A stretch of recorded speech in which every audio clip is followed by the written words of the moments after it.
What's all this going through phone stuff? I heard you was going through our phone. Why you was up in his phone like that? Because did he not tell you what he did? I told them properly. He was online on like Snapchat and he was getting nudes and videos from girls and he was like, you know, sexting them like back and telling them like, oh, like your asses are so. You didn't tell them? Do I need to dive into every detail of what it was? Yes, I should not bro. have responded. Yes, bro, because I'm forming an opinion, an unfair opinion based off of what you're giving. I don't know and why. going through phone thing just ain't a healthy thing. And he's in a healthy situation. I agree. I don't want to do that, but I also, I'm trying to be like, how can I gain trust? Like, I need to know, I'm not going to find any more videos. I'm not going to find anything. And it's like, this is what helps me kind of try to get the trust back. What's going on, people? We are back again with another MovingMAD video. And you know what's so crazy? The question is this: should the friend be questioning Sophie? That is the first question. I mean, listen, no. Personally, for me, I don't like outside interference in my relationships. So to be honest, if I'm in a relationship with somebody, everybody else, you need to butt out. Unless I tell you that I want you to get involved, you need to butt out. But also at the same time, though, am I going to tell people that, hey, guess what? My girl's been going for my phone, blah, blah, blah, blah, blah, blah.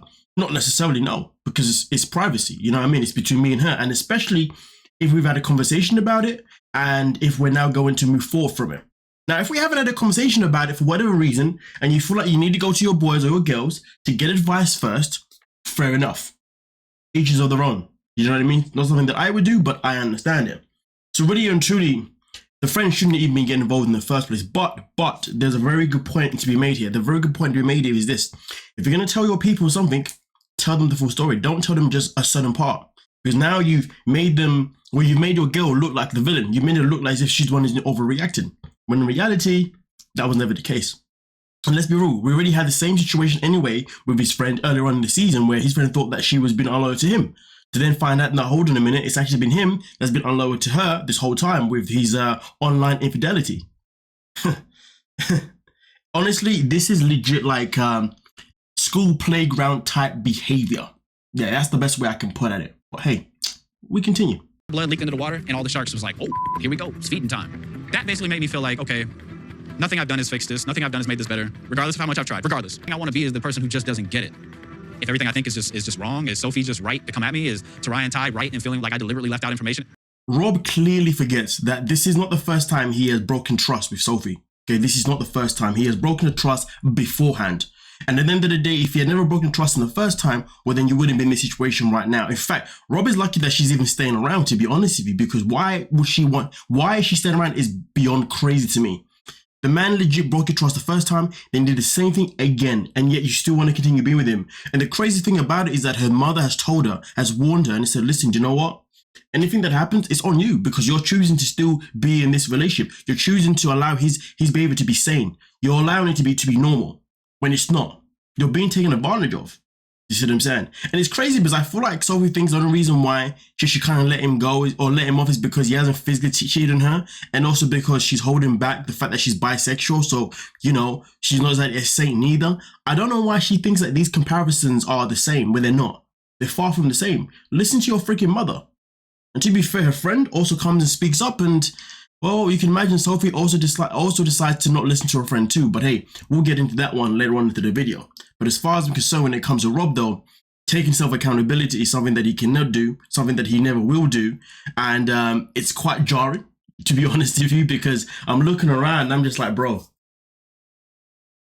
like, if you once trust is out the window, trust takes a very long time to come back again. But guess what, Rob? You lost the trust the first time. It took however long, I think it was about a year for her to trust you again. You then lost the trust again. Don't be surprised if it takes 2 years, 3 years, 4 years, 5 years. But this is the question that Rob has to ask himself.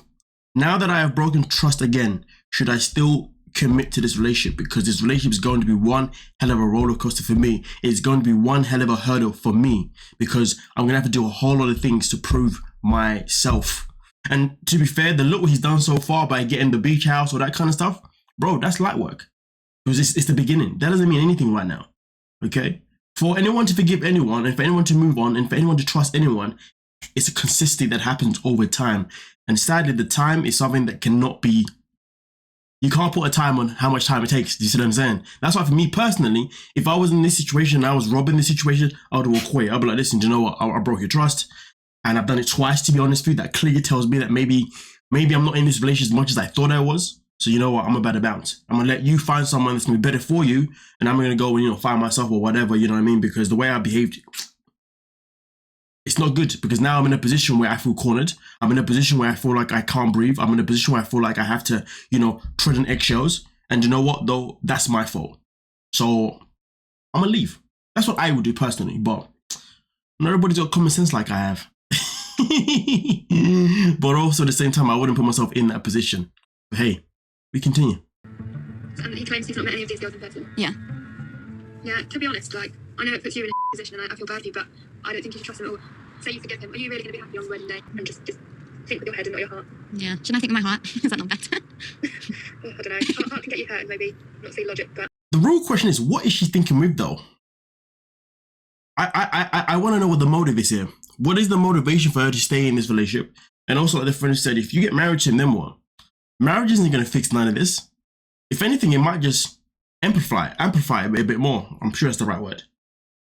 So sometimes in life, people just don't think about what they're getting themselves into. And sometimes in life, people don't think about the repercussions. And most importantly, people don't think about how much it may actually hurt them and destroy their own self-confidence, their own self-worth. And sometimes people forget about how hard it's going to be for them after everything goes tits up, how hard it's going to be after for them to pick themselves up again. And also, let's not forget, weddings aren't cheap and divorces ain't cheap neither. We can sit here and say, well, maybe it's because she's 23, she's young, you know, she hasn't really got her mind in the right place, blah, blah, blah. We could say that. But the thing is, though, she's got two people around her so far, her mum and her friend, who have advised her very well. And there's also a third person as well involved in this. The third person is her subconscious.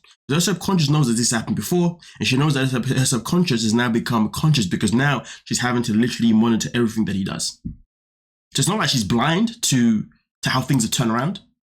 She's not. I gotta say, Sophie right now is a poor representation of British girls. Or is she an accurate representation of British girls? Well, yeah. I'm bisexual.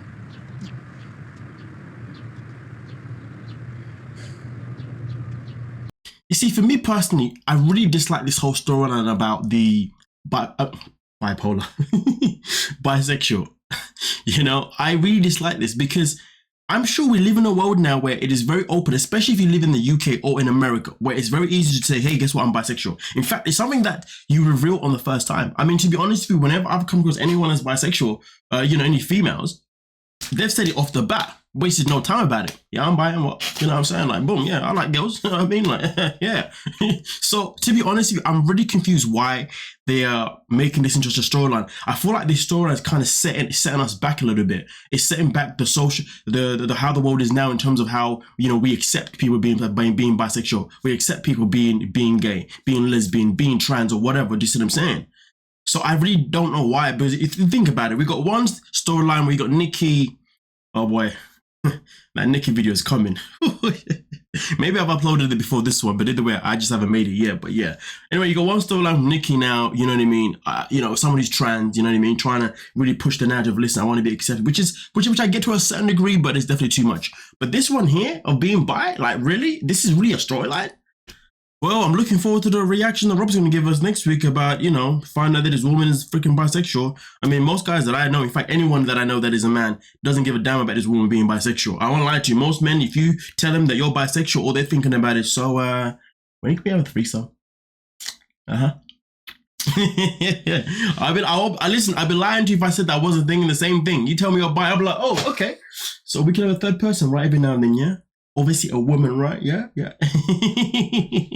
But hey, let me know what you're thinking. We can talk about it. Don't forget to like, subscribe, and of course, peace.